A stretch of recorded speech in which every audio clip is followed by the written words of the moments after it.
जय हिंद दोस्तों। स्वागत है आपका अपने यूट्यूब चैनल ओनली डिक्टेशन में। दोस्तों, आज की डिक्टेशन आपको 70 शब्द प्रति मिनट और 80 शब्द प्रति मिनट की स्पीड से मिलेगी। तो चलिए शुरू करते हैं।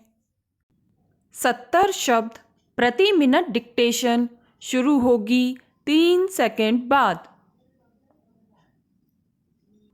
गंभीर परमाणु कार्यक्रम के मुद्दे पर अमेरिका के साथ ईरान का जो समझौता हाल में हुआ है, उससे पश्चिम एशिया की राजनीति में शांति और अस्थिरता का माहौल बनेगा।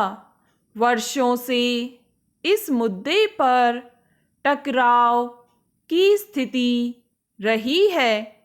नई स्थिति में यह लगने लगा है कि ईरान अपने महत्वाकांक्षी परमाणु कार्यक्रम को विराम दे सकता है।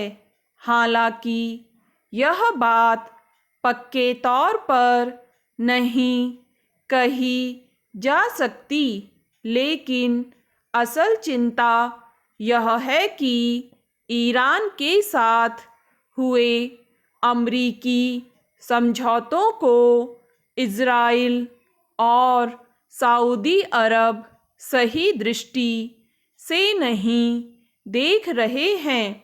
अपने स्वाभाविक दुश्मन की नज़दीकी शायद उनको रास न आ रही हो, लेकिन अगर दुनिया परमाणु हथियार से सुरक्षित होने की दिशा में अच्छा कदम आगे बढ़ाती है, तो इस पर किसी भी देश को आपत्ति नहीं होनी चाहिए। यह बात इज़राइल और सऊदी अरब को आवश्यक रूप से ज़रूर समझना चाहिए। तालिबान और अफ़गानिस्तान वार्ता की सबसे अच्छी चीज़ यह है कि दोनों पक्ष बातचीत करने पर सहमत हो रहे हैं, खासकर यह देखते हुए कि तालिबान बातचीत के लिए नहीं पहचाने जाते हैं। वे हथियार और जंग पर यकीन करते हैं। एक दृष्टिकोण से देखा जाए तो यह कामयाबी छोटी नहीं है। ऐसा अनुमान के तौर पर कहा जा रहा है कि तालिबान कड़ी शर्तों के साथ बातचीत करने के लिए आने को तैयार हो सकता है। उसकी अहम दिलचस्पी यह है कि अमरीकी फौज पूरी तरह से बाहर हो जाए। अफ़गानिस्तान में अमरीकी दखल का पूरी तरह बंद होना ऐसा मसला है जो करार के बाद ही हो पाएगा, न कि समझौते से पहले या इसके दौरान। चीन और पाकिस्तान भारत के पड़ोसी मुल्क हैं, फिर भी दोनों मुल्कों की नीति में खास बदलाव होता नज़र नहीं आ रहा है। इस बात से इनकार नहीं किया जा सकता है कि दोनों का मकसद यह हो सकता है कि भारत की सीमा में घुसपैठ करना, कुछ ज़मीन हथियाना।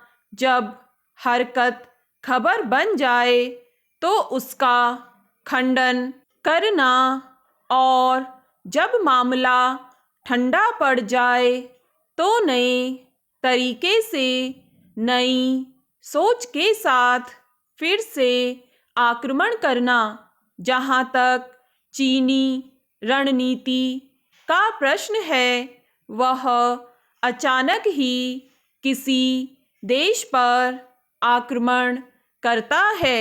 हर दम वायुसेना साथ होती है और जब तक कोई देश समझे कि क्या हुआ, तब तक चीनी सैनिक दुश्मन के 150 सैनिक मारकर कई चौकियों पर कब्जा कर लेते हैं। एक बार जिस जमीन पर चीन का कब्जा हो गया, वह उसको अपनी मानने लगता है। अगर 1947 में पाकिस्तान अधिकृत कश्मीर का मुद्दा संयुक्त राष्ट्र संघ में न भेजा गया होता तो यह समस्या काफ़ी समय पहले ही निपट चुकी होती और आज कश्मीर में अमन और शांति बहाल हो सकती थी। स्टॉप। दोस्तों, अब यही डिक्टेशन आपको मिलेगी 80 शब्द प्रति मिनट की स्पीड से 3 सेकंड बाद। गंभीर परमाणु कार्यक्रम के मुद्दे पर अमेरिका के साथ ईरान का जो समझौता हाल में हुआ है, उससे पश्चिम एशिया की राजनीति में शांति और अस्थिरता का माहौल बनेगा। वर्षों से इस मुद्दे पर टकराव की स्थिति रही है। नई स्थिति में यह लगने लगा है कि ईरान अपने महत्वाकांक्षी परमाणु कार्यक्रम को विराम दे सकता है। हालांकि यह बात पक्के तौर पर नहीं कही जा सकती, लेकिन असल चिंता यह है कि ईरान के साथ हुए अमरीकी समझौतों को इजराइल और सऊदी अरब सही दृष्टि से नहीं देख रहे हैं। अपने स्वाभाविक दुश्मन की नज़दीकी शायद उनको रास न आ रही हो, लेकिन अगर दुनिया परमाणु हथियार से सुरक्षित होने की दिशा में अच्छा कदम आगे बढ़ाती है, तो इस पर किसी भी देश को आपत्ति नहीं होनी चाहिए। यह बात इजराइल और सऊदी अरब को आवश्यक रूप से ज़रूर समझना चाहिए। तालिबान और अफ़गानिस्तान वार्ता की सबसे अच्छी चीज़ यह है कि दोनों पक्ष बातचीत करने पर सहमत हो रहे हैं, खासकर यह देखते हुए कि तालिबान बातचीत के लिए नहीं पहचाने जाते हैं। वे हथियार और जंग पर यकीन करते हैं। एक दृष्टिकोण से देखा जाए तो यह कामयाबी छोटी नहीं है। ऐसा अनुमान के तौर पर कहा जा रहा है कि तालिबान कड़ी शर्तों के साथ बातचीत करने के लिए आने को तैयार हो सकता है।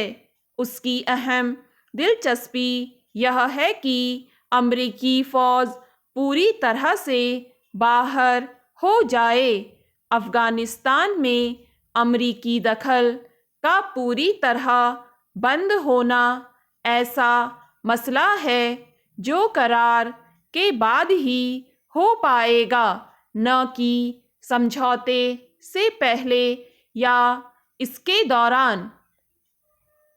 चीन और पाकिस्तान भारत के पड़ोसी मुल्क हैं, फिर भी दोनों मुल्कों की नीति में खास बदलाव होता नजर नहीं आ रहा है। इस बात से इनकार नहीं किया जा सकता है कि दोनों का मकसद यह हो सकता है कि भारत की सीमा में घुसपैठ करना, कुछ जमीन हथियाना, जब हरकत खबर बन जाए तो उसका खंडन करना, और जब मामला ठंडा पड़ जाए तो नए तरीके से नई सोच के साथ फिर से आक्रमण करना।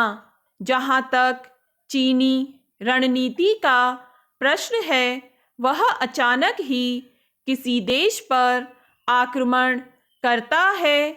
हर दम वायुसेना साथ होती है और जब तक कोई देश समझे कि क्या हुआ, तब तक चीनी सैनिक दुश्मन के 150 सैनिक मारकर कई चौकियों पर कब्जा कर लेते हैं। एक बार जिस जमीन पर चीन का कब्जा हो गया, वह उसको अपनी मानने लगता है। अगर 1947 में पाकिस्तान अधिकृत कश्मीर का मुद्दा संयुक्त राष्ट्र संघ में न भेजा गया होता तो यह समस्या काफ़ी समय पहले ही निपट चुकी होती और आज कश्मीर में अमन और शांति बहाल हो सकती थी। स्टॉप। दोस्तों, अगर आपको ये डिक्टेशन पसंद आए तो लाइक करें, सब्सक्राइब करें और अपने दोस्तों के साथ भी शेयर करें।